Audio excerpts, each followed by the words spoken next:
Posible naman umanong ipaubaya ni President-elect Rodrigo Duterte sa Chinese nationals ang kanyang unang big project.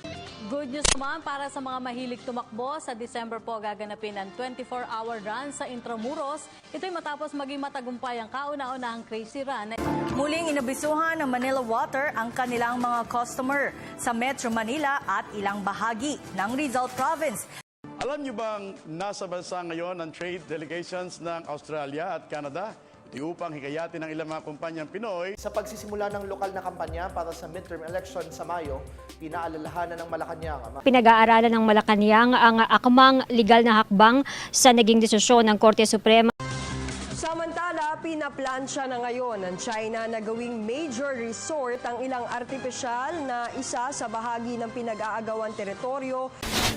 Para sa ating mga kababayan sa ibang bansa, Mula sa mga maliliit hanggang sa malalaking ahensya ng pamahalaan at mga establishmento sa pribadong sektor. Hanggang sa ngayon po ay nagpapatuloy ang cleaning operations ng Baguio City Fire Department sa mga... ready na tayong lahat? Saksi!